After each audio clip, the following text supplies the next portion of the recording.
지금 시장에서는 정말 이상한 일이 벌어지고 있습니다. 미국과 이란의 종전 협상 소식이 들려오자마자 금융시장은 그야말로 축제 분위기거든요. 뉴욕 증시는 사상 최고치를 갈아치웠죠. 그런데 바로 그 순간 주요 국제기구들은 정반대의 경고를 쏟아내고 있습니다. 진짜 폭풍은 이제부터다. 오늘 이 시장의 환호성 뒤에 가려진 냉혹한 경제의 현실을 한번 제대로 파헤쳐 보겠습니다. 지금 금융시장과 경제 전문가들 사이에서는요, 마치 서로 다른 세상에 사는 것처럼 완전히 반대되는 신호가 나오고 있습니다. 한쪽은 축배를 들고 있는데 다른 한쪽은 거대한 폭풍이 오고 있다고 외치고 있는 거죠. 여러분, 이 화면 왼쪽을 한번 보세요. 평화협상이 잘 진행되고 있다는 소식에 증시는 사상 최고치를 찍으면서 축제 분위기입니다. 낙관론이 가득하죠. 하지만 오른쪽을 보면 분위기가 완전히 다릅니다. 전문가들은 진짜 위기는 이제부터라면서 강력한 경고를 보내고 있거든요. 이 엄청난 온도 차이 도대체 왜 생기는 걸까요? 그 해답은 바로 IMF가 내놓은 아주 차가운 데이터 속에 숨어 있습니다.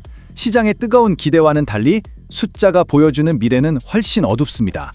그리고 그 중심에는 경제학자들이 가장 두려워하는 단어, 바로 스태그플레이션이 떡하니 버티고 있습니다. IMF가 올해 전 세계 경제 성장률 전망치를 3.1%로 낮춰 잡았습니다. 숫자만 보면 그게 대수야 싶으실 수도 있어요.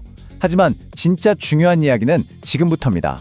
정말 중요한 점은요, 방금 보신 3.1%라는 숫자마저도 사실은 모든 게 순조롭게 해결된다는 아주 낙관적인 가정을 깔고 나온 수치라는 겁니다.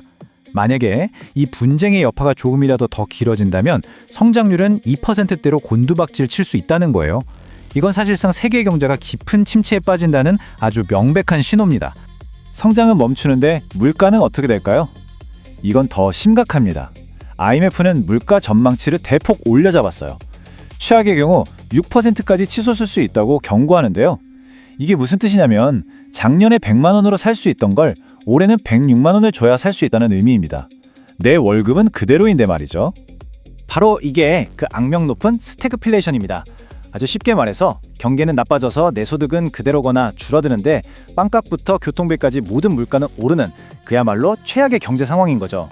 물가를 잡으려고 금리를 올리자니 경기가 얼어붙고 경기를 살리려고 돈을 풀자니 물가가 폭등하는 정말 진퇴양난에 빠지게 만드는 무서운 현상입니다.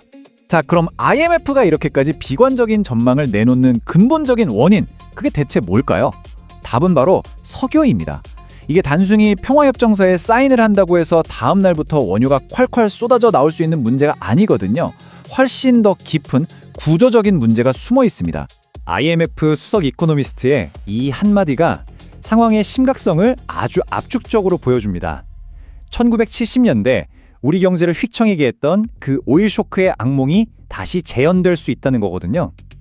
그러니까 문제는 전쟁 그 자체가 아니라 전쟁이 남긴 돌이킬 수 없는 상처에 있다는 겁니다.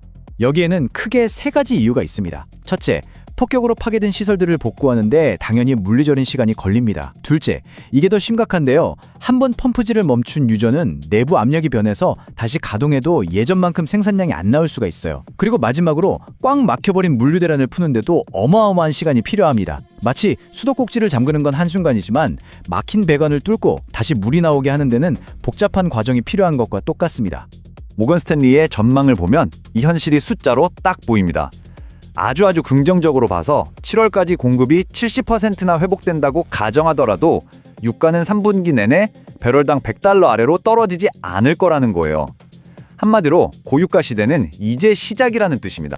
많은 분들이 고유가 하면 그냥 주유소 기름값 오르는 것만 생각하시잖아요. 근데 원유 위기의 진짜 무서움은 사실 보이지 않는 곳에서 시작됩니다. 왜냐하면 원유는 단순히 자동차 연료가 아니라 현대 산업의 혈액과도 같은 존재이기 때문입니다. 자, 이 질문을 한번 던져보죠. 원유 부족, 이게 정말 그냥 우리 자동차 기름 넣는 문제로 끝날까요? 아니면 우리 식탁과 옷장까지 위협하는 문제가 될까요? 우리가 먹는 음식 생산의 핵심인 비료, 모든 물건을 포장하는 플라스틱, 우리가 매일 입는 옷, 그리고 달리는 도로의 아스팔트까지 놀랍게도 이 모든 게 석유에서 나옵니다. 그러니까 원유 공급 문제는 단순히 기름값을 넘어 우리 생활 전체를 마비시킬 수도 있다는 뜻입니다. 시카고 대학의 로버트 페이프 교수의 경고는 정말 등골이 오싹할 정도입니다. 여기서 핵심은 가격이 아니라 물건 자체가 없어지는 상황입니다. 돈이 있어도 살 물건이 사라지는 물리적인 부족 사태가 올 수 있다는 거죠. 아직 금융시장은 이 보이지 않는 위기의 심각성을 전혀 눈치채지 못하고 있습니다. 그렇다면 이 보이지 않는 공급망 위기가 실제 우리 기업, 우리 경제에는 정확히 어떤 충격을 주게 될까요? 핵심은 금융시장의 숫자 노름이 아니라 당장 공장에 부품이 없고 원자재가 없다는 현실의 문제입니다. 이 표를 보시면 시장과 현실이 얼마나 다른지 한눈에 보입니다. 왼쪽의 선물 시장은 미래의 가격을 예측하면서 비교적 차분하게 움직이는 시장입니다. 하지만 문제는 오른쪽 현물 시장이죠. 여긴 당장 오늘 공장을 돌릴 기름이 필요한 정유사들이 웃돈을 주고서라도 원유를 확보하려는 그야말로 전쟁터입니다. 여기서 발생한 모든 취가 비용은 결국 우리가 사는 모든 제품의 가격표에 고스란히 옮겨붙게 됩니다. 이게 바로 무서운 연쇄 충격, 도미노 효과로 이어집니다. 원자재 비용이 오르니까 기업 이익은 줄어들고 제품 가격이 비싸지니까 국가 전체의 수출 경쟁력은 약해지겠죠. 작은 균열 하나가 댐 전체를 무너뜨리는 것과 같은 이치입니다. 자, 이제 마지막입니다. 그럼 우리는 앞으로 어떤 미래를 맞이하게 될까요? IMF는 이 분쟁의 여파가 얼마나 오래 가느냐에 따라서 전혀 다른 두 개의 길이 우리 앞에 펼쳐질 거라고 말합니다. 왼쪽이 그나마 최선이라는 시나리오 1입니다. 하지만 이것조차 이미 하향 조정된 꽤 암울한 전망이죠. 진짜 문제는 오른쪽의 시나리오 2입니다. 만약 분쟁의 여파가 장기화되면 세계 경제는 성장은 완전히 멈추고 물가만 미친 듯이 치솟는 스태그플레이션이라는 아주 깊은 늪에 빠져들게 될 겁니다. 오늘 이야기의 가장 중요한 결론입니다. 시장이 아무리 희망 회로를 돌리고 주가가 오르내려도 진짜 경제의 미래는 물리적인 공급망이 얼마나 빨리 회복되느냐에 달려 있다는 겁니다.